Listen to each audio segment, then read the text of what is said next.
was great. I almost want to say, play it again. That was so powerful. I love the high energy music, all the beautiful pictures. Wow, that just got me pumped up. I am Dr. Pamela. Thank you. Here we are.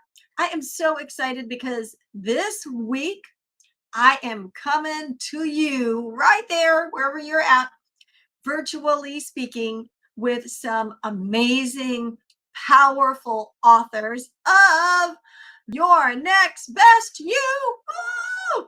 Anthology. Oh my goodness, we have broke so many records, including we hit #1 bestseller, international bestseller in multiple countries, and many other top selling records that we broke. I am honored to be the visionary.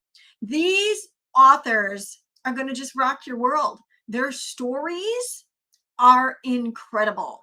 So, you know what? Grab a cup of coffee, tea, glass of water, soda, whatever it is, and kick back and listen and learn, because you're going to go to school tonight, because these folks don't come on to a platform to just chit chat. They come in with purpose by what? Design. And they are ready to help you go to your next.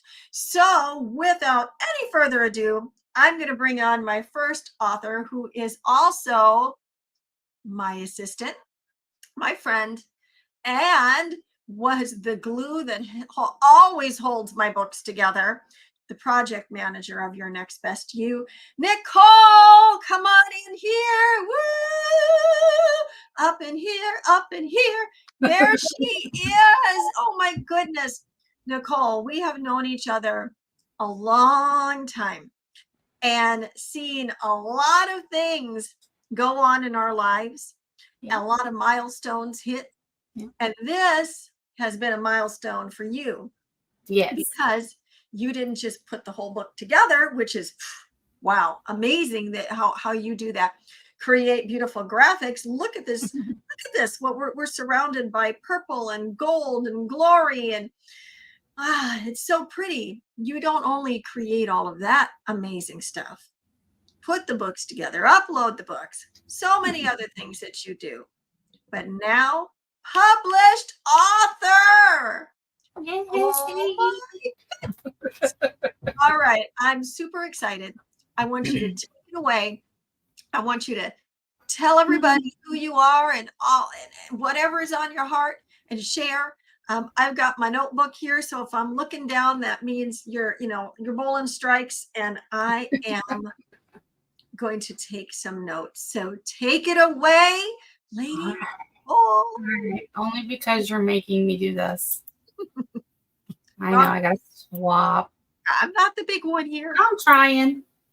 There you go. Oh my gosh. The things she makes me do on a daily basis, but I love her dearly. Yes, look at that. Isn't it pretty? I'm back here, and I had to redo the cover, which, whatever. But yes, my first chapter in a book. I've been thinking about doing that, and I've talked to Pamela a few times about it, and I was like, I'll know when it's the one. I had a couple people ask me beforehand. A couple people that I work with through Dr. Pamela had asked me a couple times, and I was just, I'm not feeling it. I'm not feeling it. And when Dr. Pamela asked me to write in this one, and I was like, yeah, this is the one.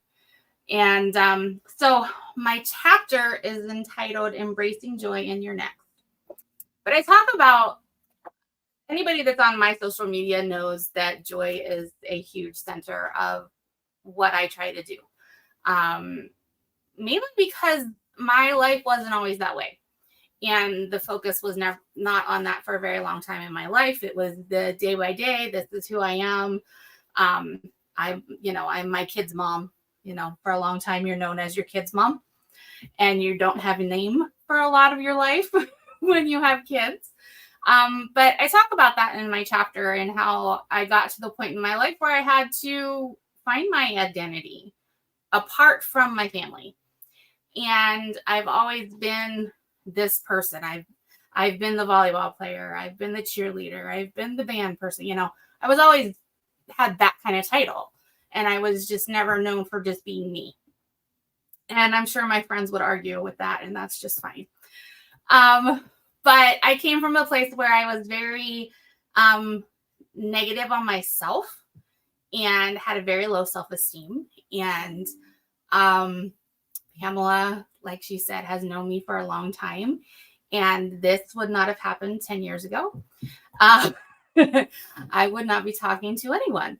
But I really tried to push myself. And because I know that I'm supposed to, and being part of what Pamela does on a daily basis has really helped push me forward and into becoming what I am right now. I mean, the authors that I've gotten to work with over the last couple years, just putting their books together and project managing, and now I publish books and have worked with some amazing people.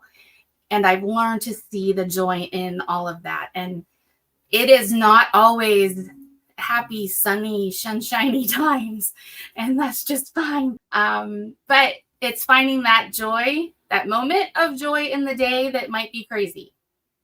And even in the worst times in your life, you can be sitting at a funeral talking about the person in the casket or in the urn or whatever. I'm not getting morbid, okay, y'all.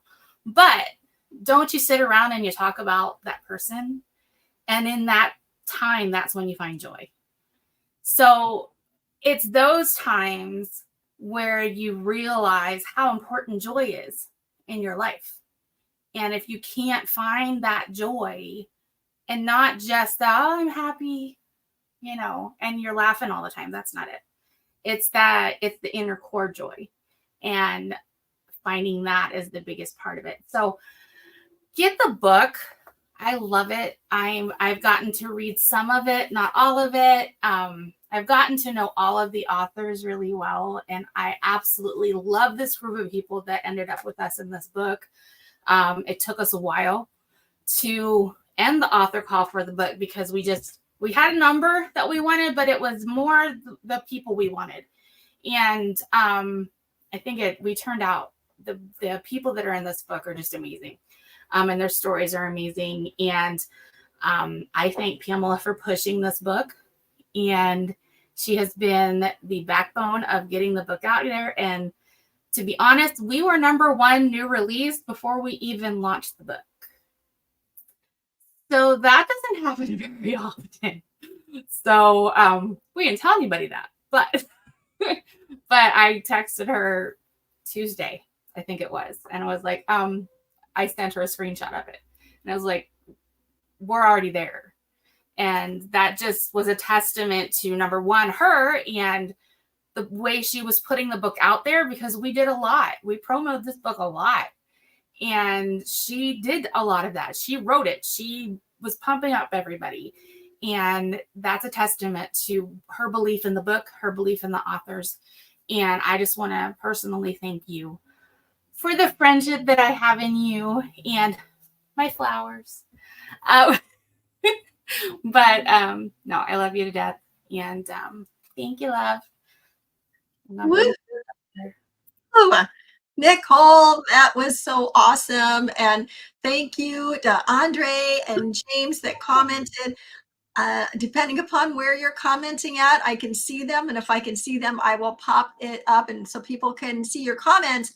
If I can't see them right there, then we will make sure we're commenting later. Just want to say, like it and share it. So if you're watching right now, like it and share it. Somebody else needs to hear what you're hearing, and you know who it is. So send it over to them, share it on your profile, whatever. Let's take your next best you around the world again. That was so fun, Nichol, to hear that we were already, in that #1 position for bestseller, like for new release. I'm like, whoa, God is so good. But everybody has worked so hard. Nichol, it was so fun to watch this part of you evolve. I'm super excited and honored and privileged that you chose to join in this anthology as an author. Thank you. All right, let's bring up our next author. This woman I have had the joy of getting to know better. We've known each other here and there, kind of dabbled in some different things with our kids, and we had a common friend, Dr. Deidre. And now Millie is someone that I consider to be a friend. I consider to be an incredible author and one of my mentoring clients. She is just blowing me away in all the greatness that is oozing out of her. And here she is with us tonight to rock the world with her chapter and tell you about who Millie is. So Millie, come on up, girl. Woo-hoo. Thank you. Here.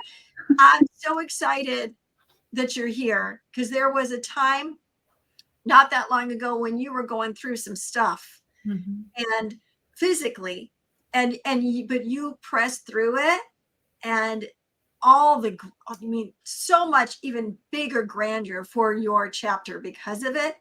But man, you poured yourself into your chapter.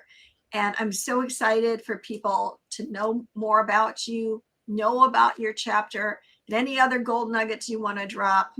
Please, Millie, take the stage and tell us about you. Thank you, Pamela. I love you very much.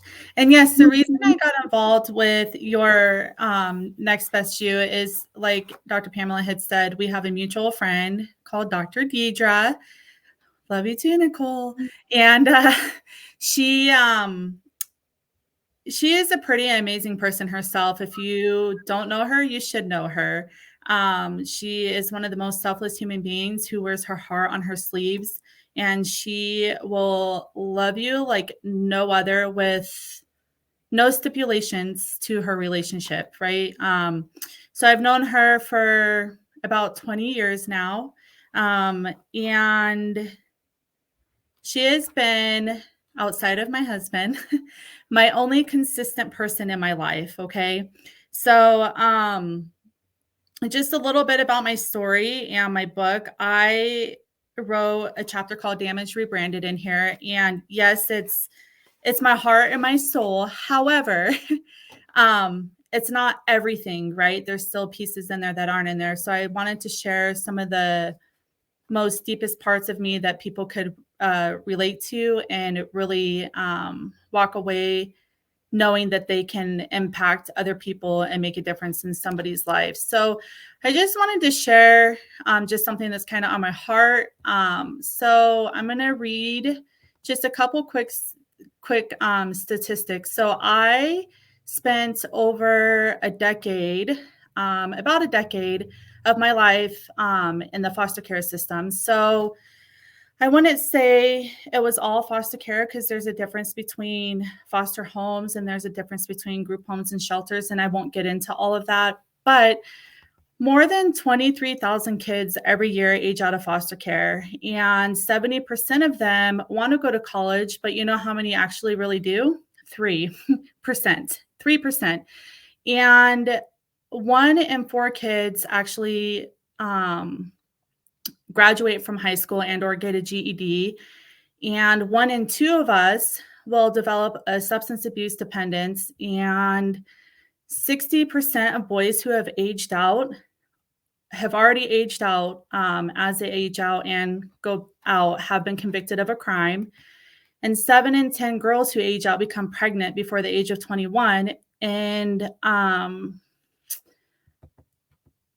it's somewhere around, there's a new statistic, but the last one I read, it's about 70% of people who are in state prisons have had something to do with the foster care system.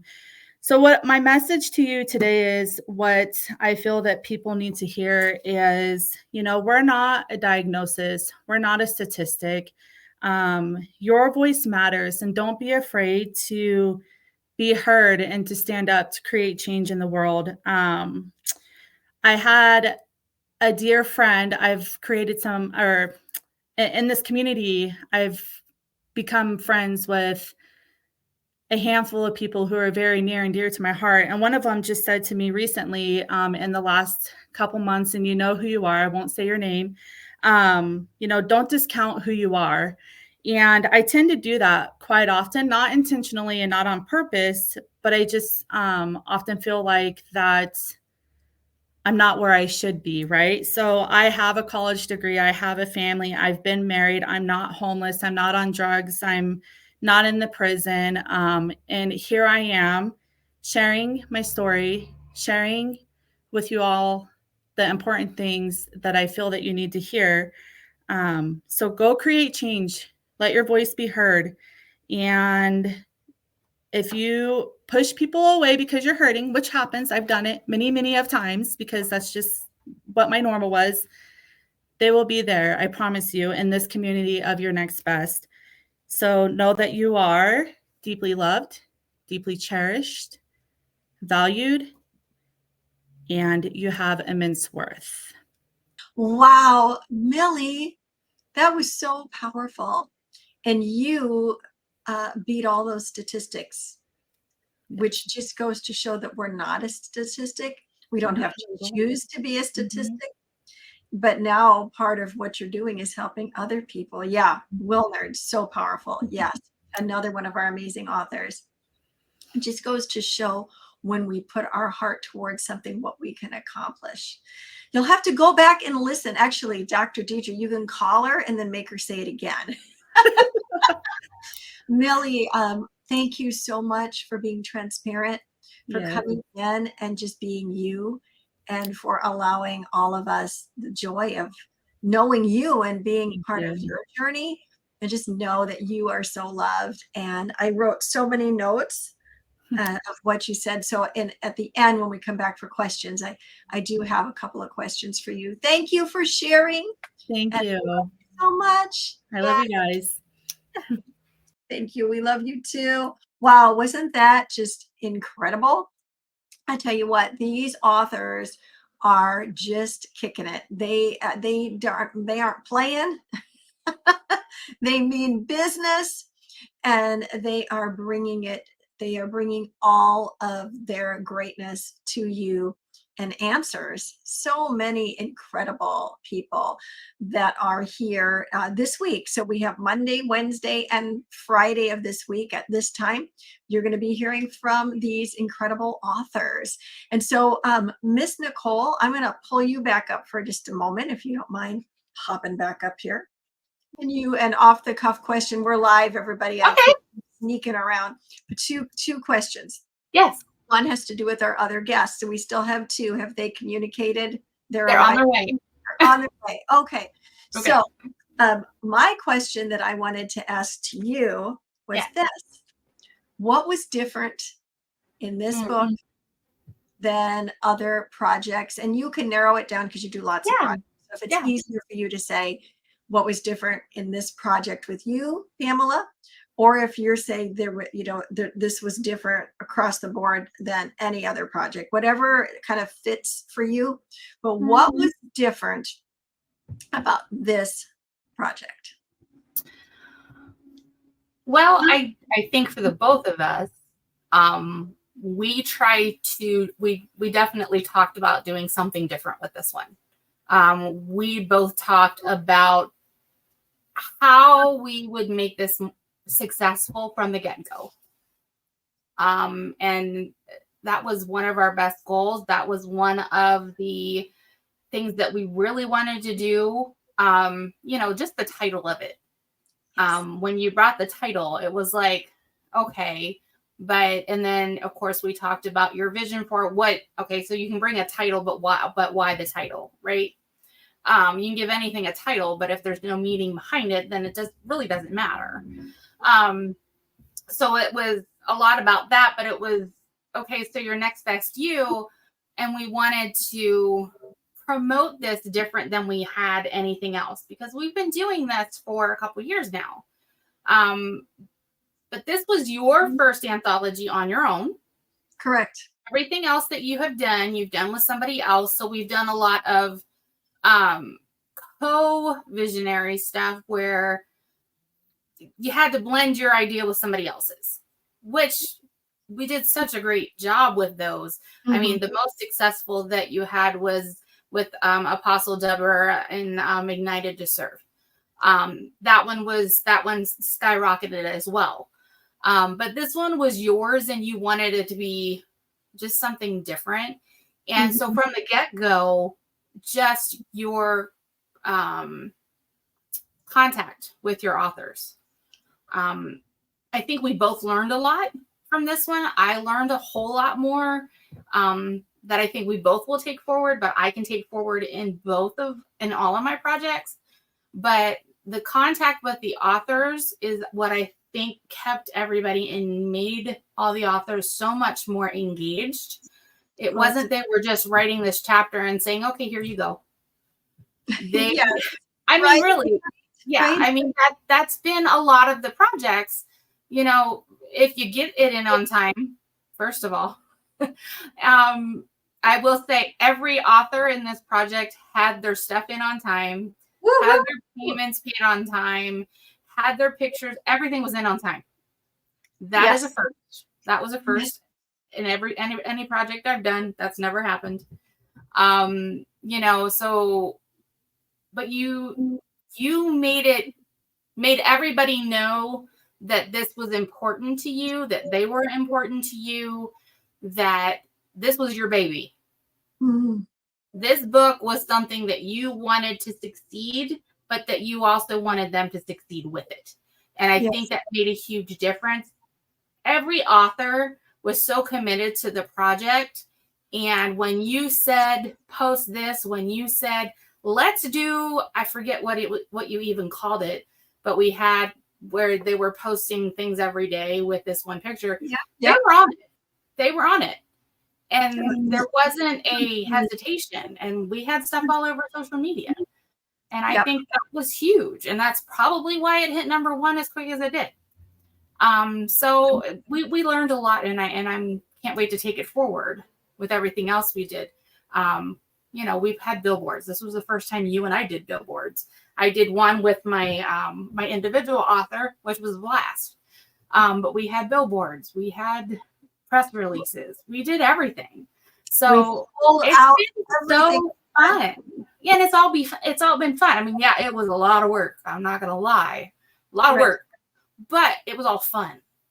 Yes, the vision was so clear. You are so right, Wilner. Well, that's so clear. And that is the hugest thing, is that some people that I work with, a lot of them, the vision's perfect, but it's the authors that don't grab it. And you had authors, they came into the project because of the vision. They didn't just come into the project because of you. They came into the project because of you and the vision for the book. They had something to add.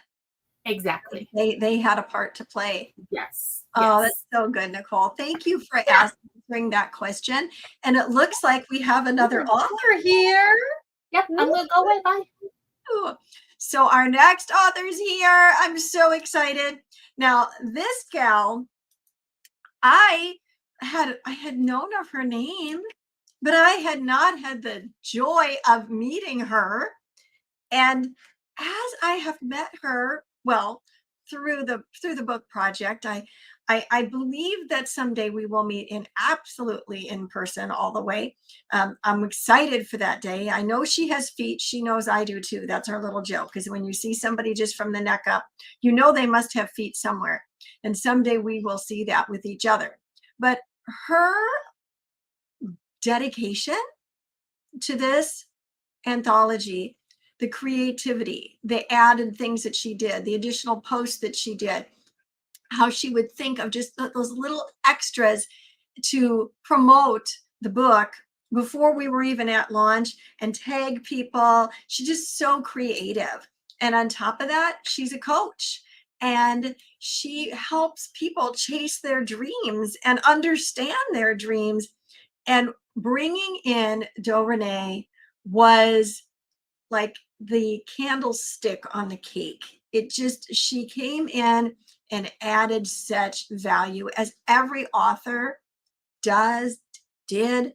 But when somebody comes into your book and you're like having that first time together with them and you're kind of trying each other on for size, she just blessed me so much. And on top of that, she's a lovely mom, has a great mom story. I'm a mom, so we have many things we share in common. So I am excited to bring up Do Renee, Merrill Jones. Come on up. Woohoo! Thank you Aloha. for coming. I know you were in the middle of getting dinner done for your family. I so appreciate them sharing you with us for right now. So I'm just asking all of the authors to share about themselves a little bit and tell us a little bit about your chapter and how it is that you got involved. So the stage is yours. You're going to see our pictures kind of flip-flop here while you become big and I become little, so we can highlight you. There you go. Take it away.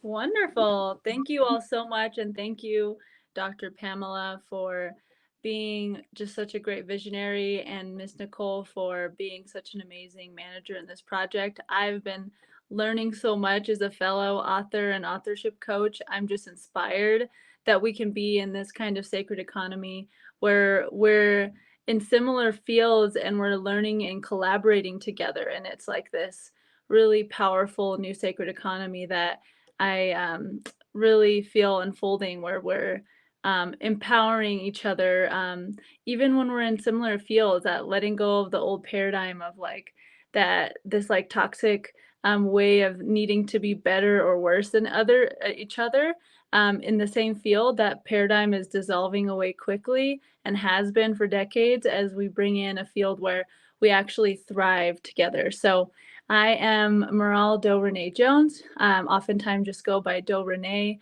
My name Meral or Meral means female deer in Turkish, which is where my dad's side of the family is from. And so that's where the Do comes from. And then Renee, in my other favorite language to speak, which is French, I'm a linguist, means rebirth and renaissance. And so that is a very powerful, meaningful thing for me, as names are very important to me. And so I took the time to explain that to you because I believe truly in the power of words. And I talk about that a little bit in my chapter with the superpowers of creativity, as well as something I haven't published about yet, which is the power of dream time. Specifically like nighttime dreams even. Of course, the dreams that we set during our waking life, the goals that we set, are really just a physical analog for the nighttime dreams that we have. And I'm so grateful to have worked with a lot of other mentors leading up to this, like Dr. Tiana Galgano, and she taught me a lot about dream time and unlocking a lot of power there and understanding. And so in my chapter, you'll see that I write about how creativity and dream time can come together, and how creativity has been a really big part of my transmutation process through a lot of grief, tragic things like suicides in our family, and having it be something that we can look back on, of course, allow, honor, and witness the grief, while at the same time having creativity, sometimes processing through fiction, be a way that we heal and grow together.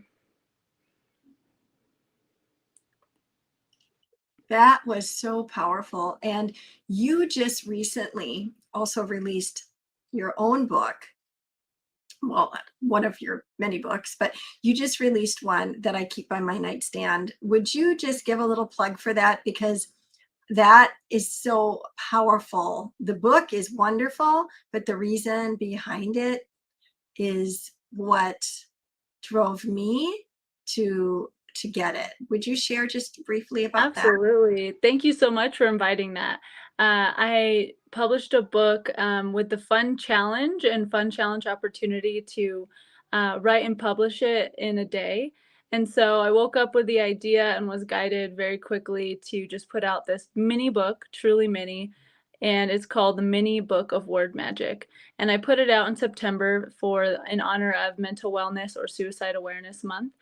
And of course, just that I've had several family members and friends that have ascended in spirit through the act of suicide.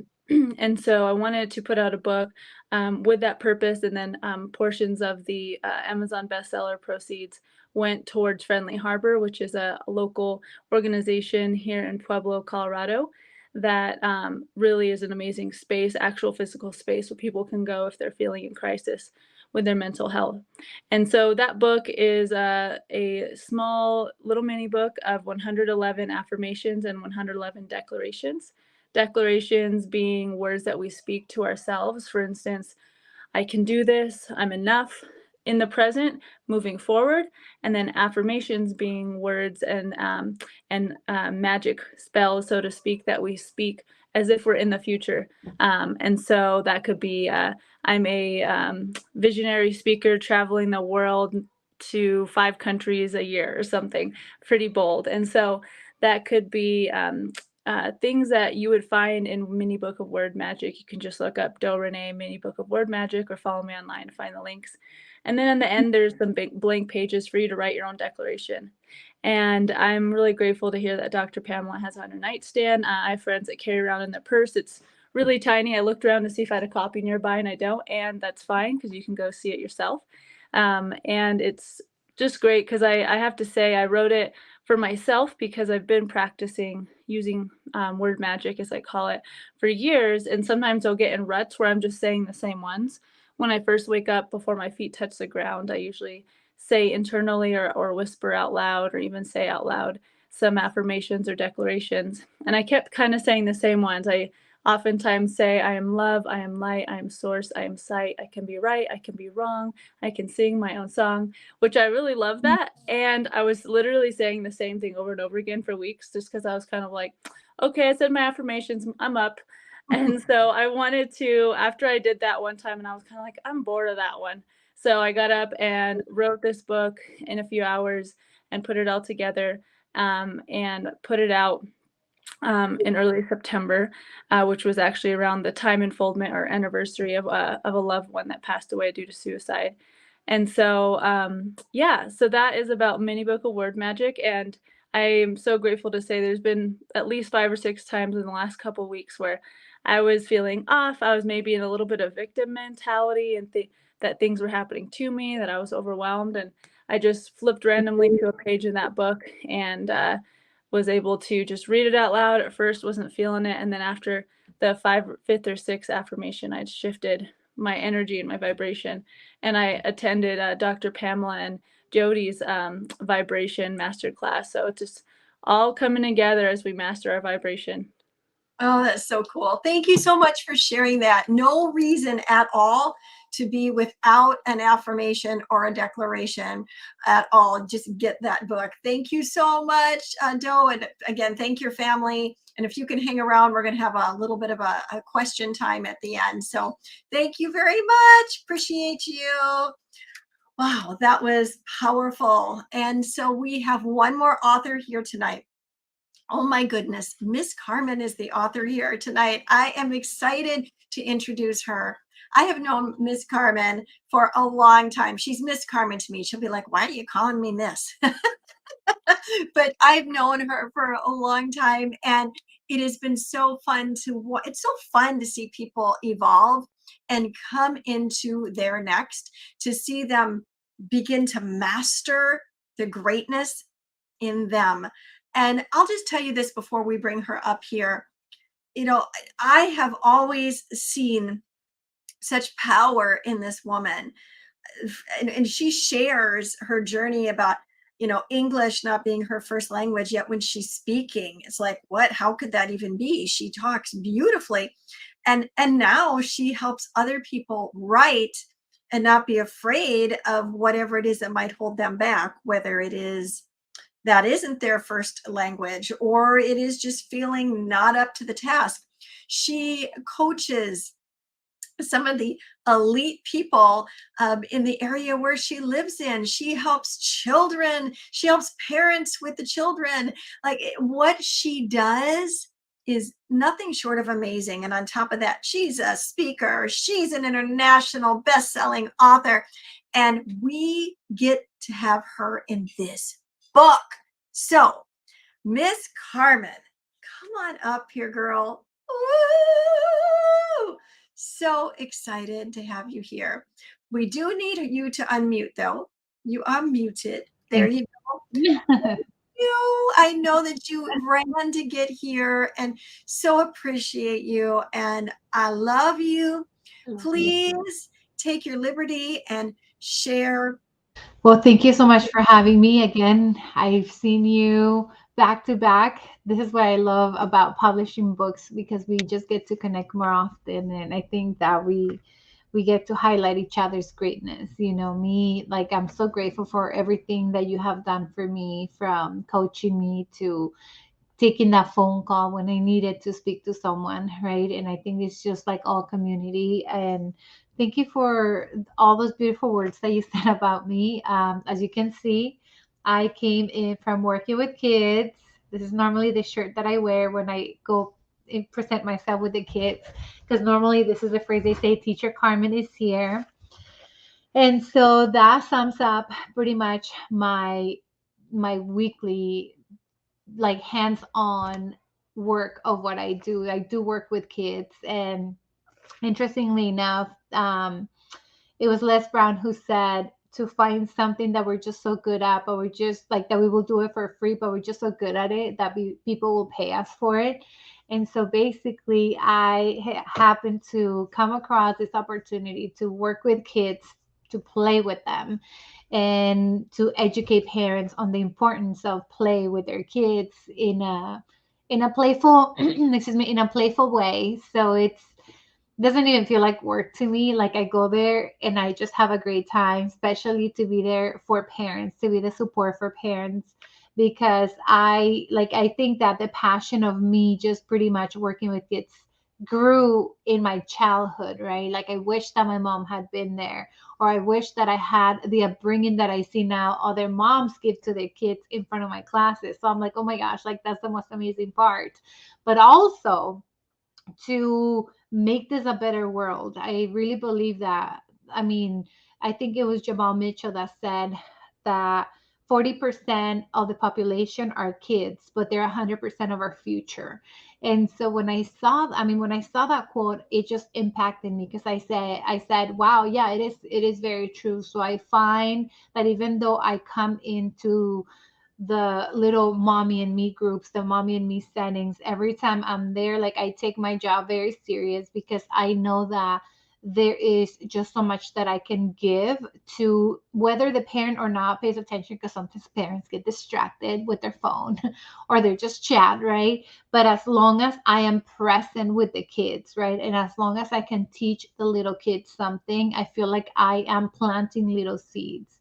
And so that's pretty much what I do. Now, about my chapter. My chapter is about fear. It's not about fear. It talks about fear and how we a lot of the times make choices based on fear, how we go about our lives really trying to play it safe through life. But at the end of the day, it's like we don't really play it safe, right? Like, we still go through life, we still make the mistakes that need to be made. And whether we do the right thing or the wrong thing, like, we still get the consequences, right?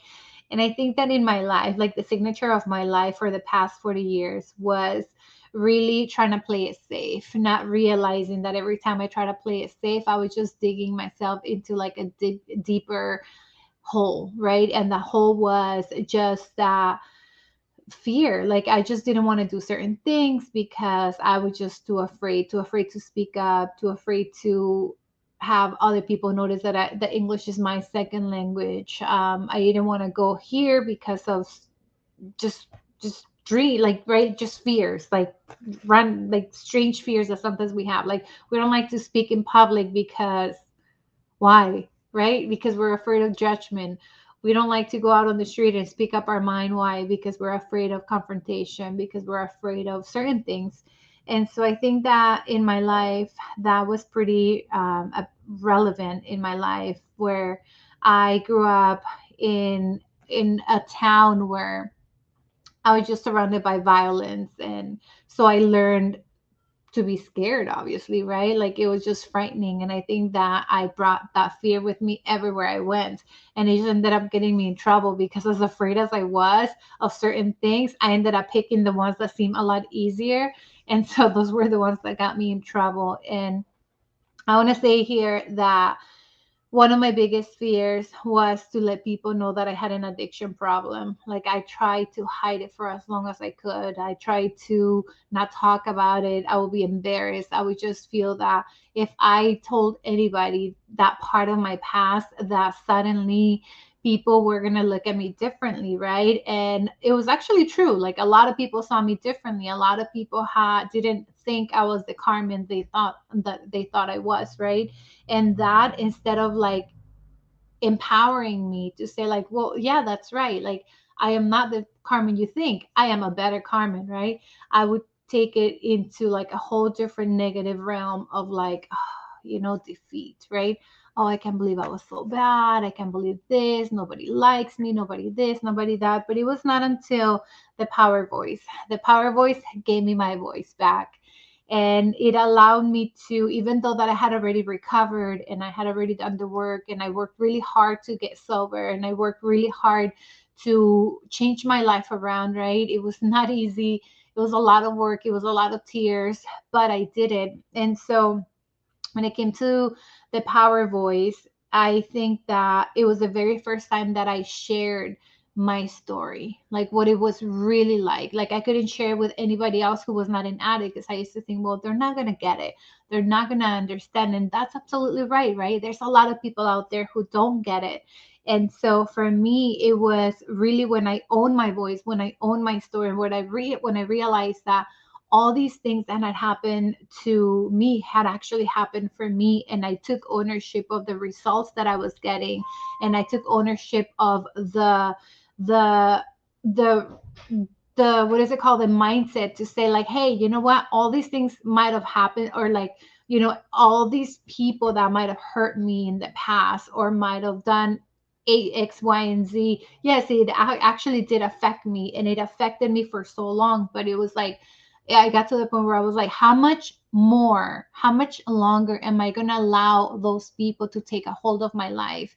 And so it was through the power voice that I learned to own my story, that I learned to take my power back, to say like, yeah, you know what, I might have done so and so, but through that I am here today. And it was through that I conquer all the fears that I ended up conquering. So I started tackling one by one through John Tallarico at this point, which it was like facing just my fears head on, speaking in public, meeting people online, sharing my story, being open more about sharing my story and sharing my story a little more. And even though it might have sounded repetitive, it was doing something inside of me. It was allowing me to seriously like break through that fear, break through those chains that were tying me, pretty much, that were holding me back. And slowly but for surely, I began to feel so much better about myself. And I started to just feel empowered by my story, and I started to feel less ashamed of the person that I thought I was, but really I was not that. It was just a perception thing. So I guess like those two have been like my major turning points, ending up in the power voice and John Tallarico and working through just that fear. So in my chapter, I talk about a little bit about that because we only have one chapter, so we can just talk about a certain, like the most important points.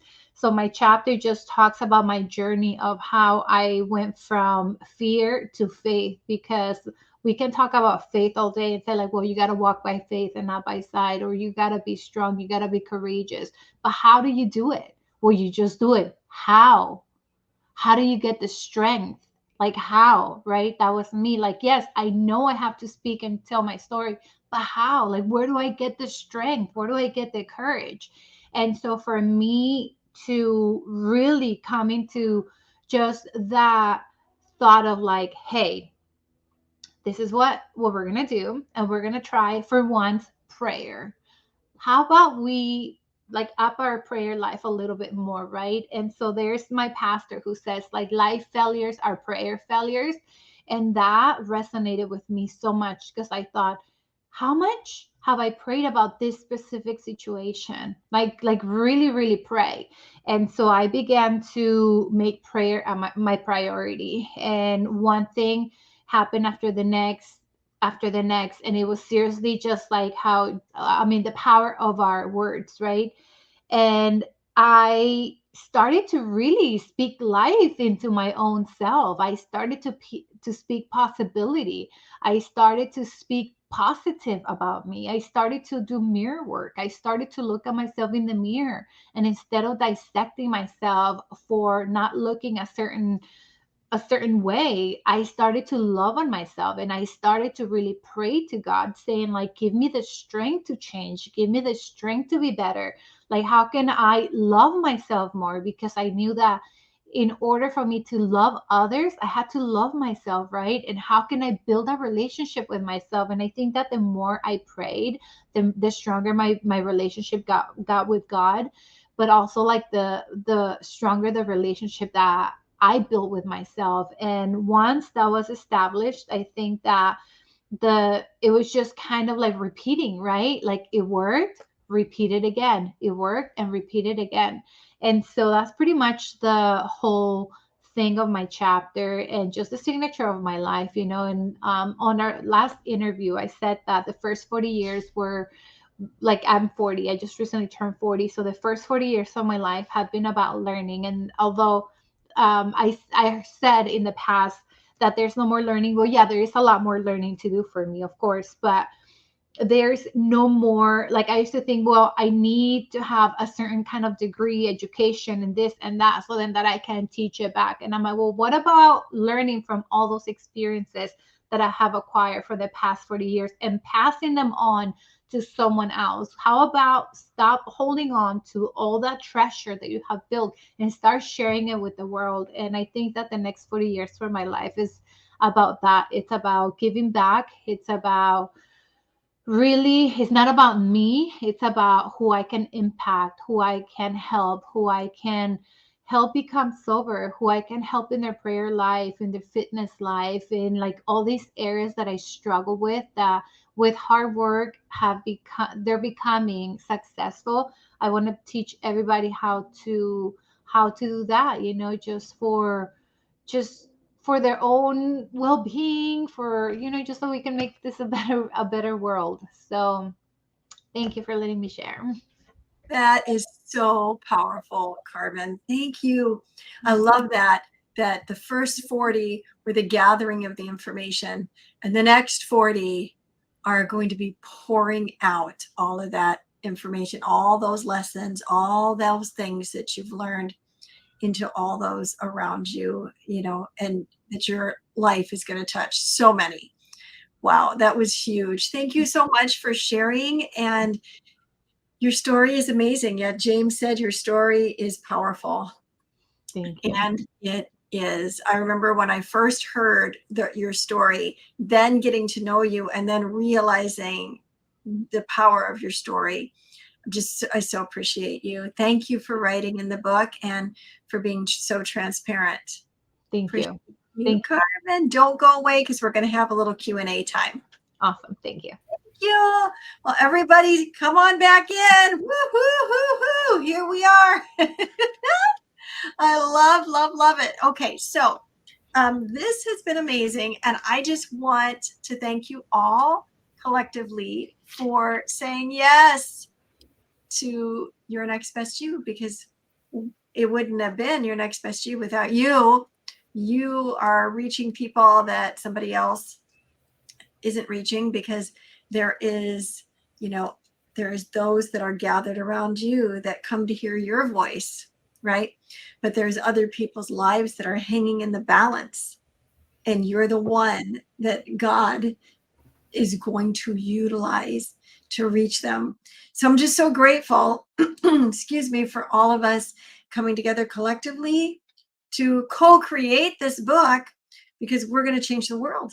Period. End of conversation. Done. And it's already happening. So I just have a question that I want to ask, a couple questions to one to each of you. And then if any of you have a question for each other, I want you to have a chance to ask it, and then we'll wrap up.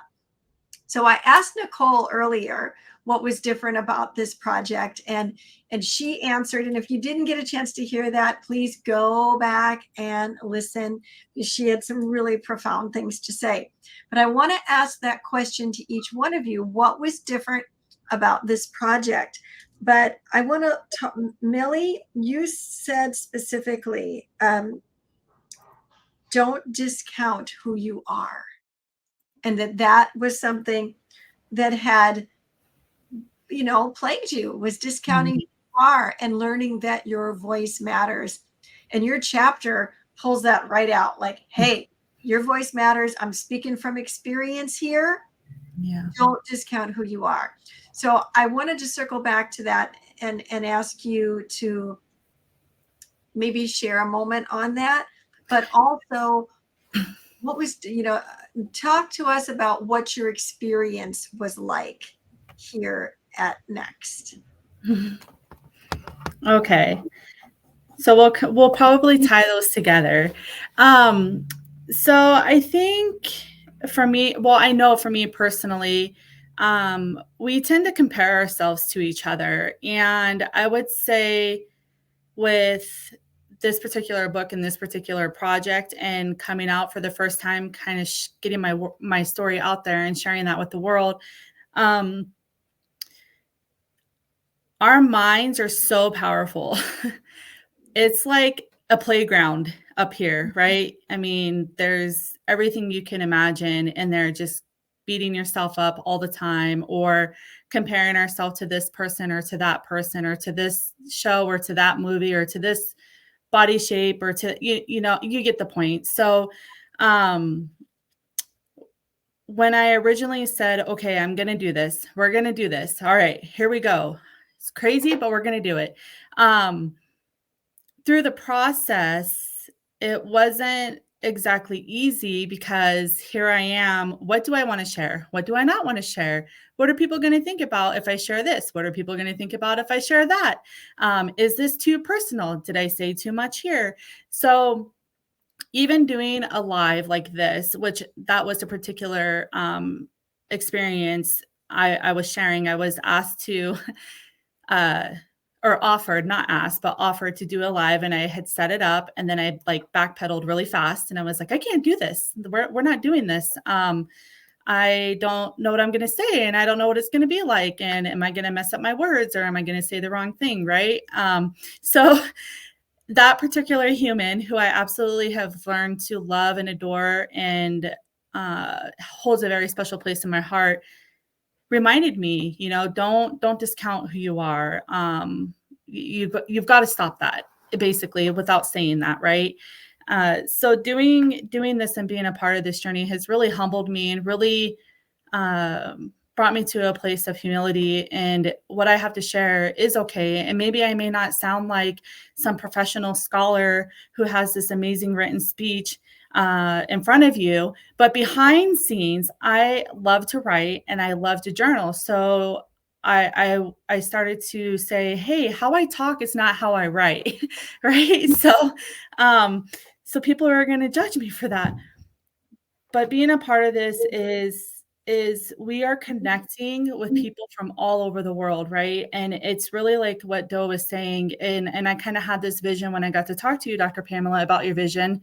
The same as what Do is saying is we all have a purpose and we all have a mission and we all have a voice. And I truly believe in my heart that if people could just come alongside each other like we have in this book and just really embrace each other, regardless of our differences or maybe even our similarities, how much more impactful are we going to be to people and to the world? And we're setting that example in the world, right? And to people, and just coming alongside of them, no matter, Carmen, your story of addiction, though your other family members and their suicide, and Nichol and Pam. I mean, it's my story of not really ever having a family, and here I am, and I feel like I am a part of this big, huge family, and gets me a little emotional because I had one, and then my own, family unit of my husband and my kids, and now I have just this amazing family and people I can go to if I just need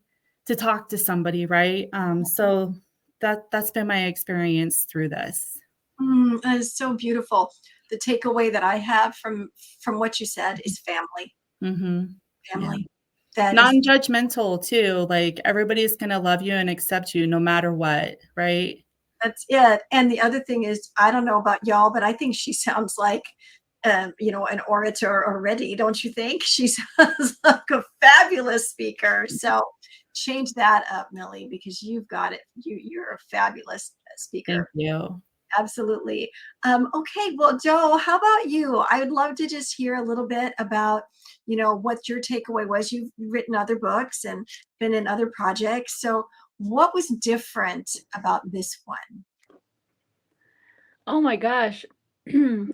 I'm just amazed at how much you and Nicole have let us in, and specifically just like down to the details of um, the consistency, I think, is a big one for me. I was actually, when we were off camera just now, sharing with my husband about how this project, how I've really just been taking it in and learning for everything for myself too, just being so grateful to be able to learn from people who are like a few steps ahead of where I'd like to be, and thankful for the universe for bringing them into my realm.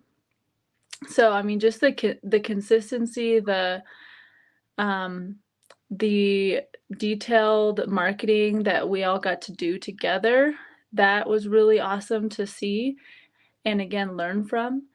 And then really, I think the biggest thing was the fact that very openly, which I really appreciate being a person of faith and spirit, that this was a project that, you were openly saying, hey, if you're someone who's also on that path of faith and realizing that we're all one, that we're all under one God, one goddess, however you want to call it. I loved that you, as someone who is a beautiful speaker, a pastor, or tell me the correct word there I should be using, but being Yep. able to bring that aspect of who you are, Dr. Pamela, to this, I think that really makes it unique for me. And that was something I appreciated from the start. And I loved how there's very different and similar ways that we all have our faith in this project, and we all respect and appreciate it as part of the greater whole. I'll end with a really cool analogy, I guess, an analogy that I've always said since I was a young girl, because I've always stood for a world of peace in our lifetimes. Ever since I was little, I know that's part of why I'm here on earth, is to even say those words and to start saying something different. Not that the world is doomed, that we can co-create one of the infinite timelines where we choose peace on earth. And so one of the analogies I would share with people when they'd say, you're way too optimistic, yeah, right, that's not going to happen. I'd say, well, I mean, I'd argue that it's totally possible. Yes, it's going to be challenging, but maybe it's just simply as simple as seeing each other's perspectives. So imagine we're all sitting on a hillside stargazing, one of my favorite pastimes. Always been a star lover, even wanted to be an astronaut at one point in my life. So imagine we're all sitting on this hillside, and some people have a telescope, some people have binoculars, some people are just looking with their naked eye. They're on different parts of the hill, looking at different parts of the sky. And we perhaps just are able to walk around and say, oh, show me how you see. Show me how you see. Oh, wow, I totally didn't see those shapes. I didn't see those animals put together from all those clusters of stars, or perhaps in the same situation in the daytime, looking at the clouds and seeing the shapes there. It seems so simple, but having been a teacher here as well, I love this analogy with young people especially, but also adults, to see how simple it can be to really see eye to eye and create that world of peace one step, one moment at a time. I'd argue that we have peace on earth in this project, Your Next Best You.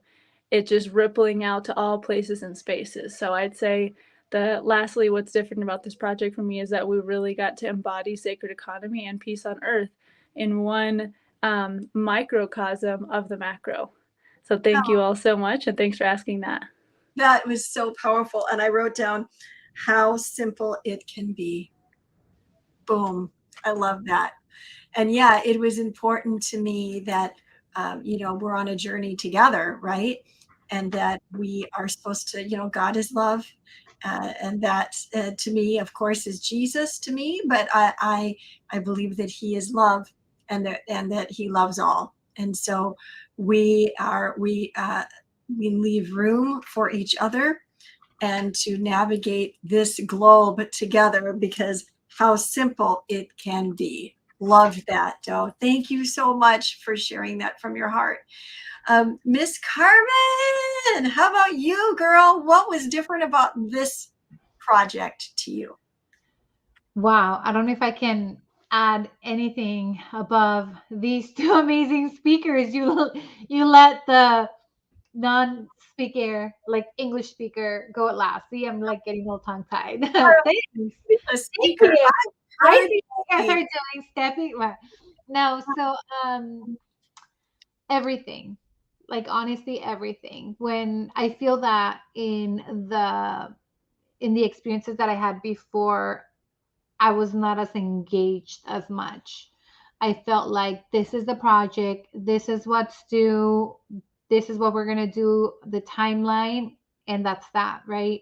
And I feel that creating the private chat that you guys created, that gave us momentum, but also it gave you the warmth to get to know the other authors, right? So it didn't just feel like you just jumped into another project with random people that you just don't know.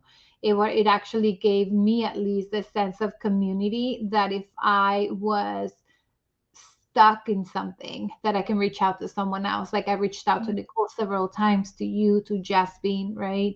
And it was because like familiar faces, right? But it was, everybody was participating in the chat, and that for me made it very pleasant, because if I was behind on something, I can just go through the questions that were already asked before, and there were some of the members that were more engaged, and they were asking more questions that sometimes I had, but I'm like, okay, how do I ask the question?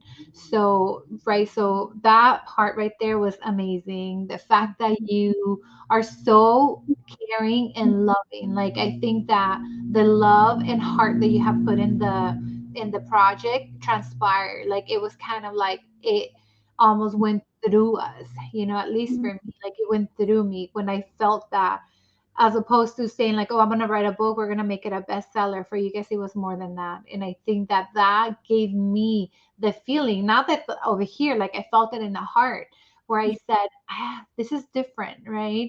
And so just how patient you all have been, and how just you guys are just pure joy and bliss and goodness, especially Nichol and Pamela. You guys are just so like nice. So I guess that made it less frightening for me, especially because I was behind on every on every due date for stuff.